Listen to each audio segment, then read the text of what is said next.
Let's bring you this story now. 3 people have been arrested for stealing railings and cables at Charlotte Maxeke Hospital. At the same time, Health Minister Joe Phaahla says that repairs at the hospital are set to be completed by December 2023. The Development Bank of South Africa has now been appointed as the implementation agent for the hospital and other projects to assist the Department of Health. Heidi Giokos has been following the story and joins us now for more updates. Heidi, more delays for the reopening of Charlotte Maxeke. It seems as though there's theft there, and it seems as though it's pretty dire. Yes, indeed, Ropiwa, it's very dire because of the closure of certain blocks here at Charlotte Maxeke. This means that other hospitals are picking up the burden and picking up patients that cannot be assisted here at this hospital. It's one of the biggest here in the Gauteng province, so one can imagine the kind of services, healthcare services that are offered to various patients. So it was important for the health minister, together with the health officials here in the province, to provide an update, to provide clarity as to when exactly the various blocks are going to be opened and what the progress around this. What's very worrying, though, is that there seems to be some kind of sabotage, internal sabotage, because we do know that the emergency and casualty unit was supposed to be opened up in early April, and now that's been delayed by 2 weeks because of cable theft and so forth.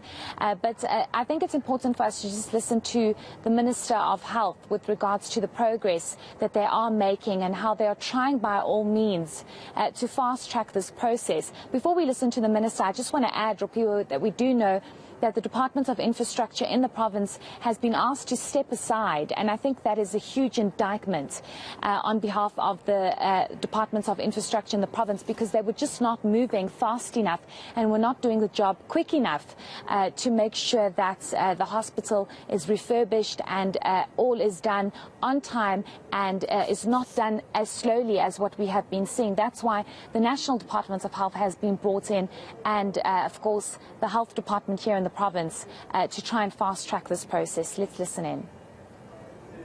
What is even more disheartening is that while work was already advanced, a very highly specialized clinical radiological equipment called the CAT scan, which is very important for emergency and trauma, because with the CAT scan, it's a very advanced X-ray machine which you can use especially for trauma, head injuries, spine injuries, fractures, over and above the normal X-ray. With the CAT scan, you can see even what is called the soft tissues in the brain. If there's a bleeding, you can see. Now, that CAT scan was ready to be utilized. Now it's been vandalized. Heidi, are there any issues of security, and how has this affected the hospital? Yes, so major issues of security, and what's quite disheartening here, Ropiwa, is the fact that you had the CEO of Charlotte Maxeke almost in tears explaining how difficult it is for healthcare practitioners in the hospital. She painted a very sad picture of what healthcare practitioners face on a daily basis, how there are almost 4 doors just to get into the casualty and emergency ward, and they're all security doors. The one is a security burglar gate, the other one is a door to prevent wind from going in, and then the other door is the actual door to get into the casualty and emergency service. And she's provided a very dire and sad picture of the kind of circumstances and environment that healthcare practitioners are faced with, because you'll have huge security threats, not only with people coming into the hospital possibly wanting to steal very expensive equipment, but you also have situations where you'll have patients coming in that were either shot or stabbed, or there was a fight, and then you have the other patient that's also been brought in, and now these 2 patients want to fight, or you have members of the community wanting to come in, and she used the words, finish off the situation. And now you have healthcare practitioners that need to save lives, but also need to worry about the safety of themselves, but also the patients that they are attending to. So it becomes very difficult. Cables have been stolen, as you've heard from the Health Minister. Very expensive equipment has been stolen, with power points also being stolen. We do know that 3 people have been arrested just last week, and what makes it even more sad is that it's 3 people that were part of the Department of Health's maintenance team to try and finish off the various blocks that were damaged by the fire here at Charlotte Maxeke. And you wonder what kind of people are around and are within the hospital if they are the ones that have been arrested because they have been accused of stealing this equipment. So it's a very difficult environment that healthcare workers find themselves in, because one, you want to save the lives, but one, you also want to protect the infrastructure and the equipment. But let's listen to the arrests that have been made. Once the cameras were on, when we were able to switch them on, there has been some arrests in terms of the people who were found who took advantage of the situation. And there has been some arrests as late as last week. In fact, we also even had some of our staff members. We are dealing with one case which is still sub judice. And what came out of that case is that the abuse of drugs also makes people to be desperate and steal the copper. Because when I was looking at the documents, the person is addicted, and probably somebody told him to come and steal some of these things around the hospital.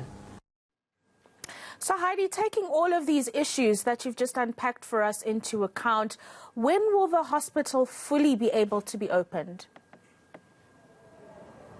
The hospital will fully be able to operate at full capacity, as we know, Charlotte Maxeke, only in December next year. So it's still a very long way. But the Department of Health has said that this has actually been fast-tracked. They've been able to make significant progress in trying to open up various blocks before the final completion. And initially, this would have been a 4-year project. But because of the dire situation that Gauteng Health finds itself in, they needed to find a way to first open up various blocks. We do know that casualty and emergency block, which is block 1, will open up at the end of April, beginning of May, and the various blocks will then only open up next year. But let's listen to the CEO, or it might be the Health Minister, on those issues. Block 1 will be the first to be commissioned after the fire compliance, and that is expected in March 2023. As I said, the work will be more intensive, so it takes some more time. Block 2 is expected to be completed in July of 2023. Block 3 in October of 2023. And then Block 4 the month later in November 2024. And then Block 5 at the completion of the entire refurbishment and rehabilitation, including the fire-damaged areas. This is expected at the end of next year, in December, at the end of December 2023. Now, you would realize that this is a major improvement from the earlier projections of when the hospital would be ready. The earlier projections were that all this work would only be completed by 2027. So through this intervention, the team is able to cut off about 4 years of what was projected to be the completion of the work. Reporter Heidi Giokos there, following that story around developments on when Charlotte Maxeke will be able to be fully capacitated once more.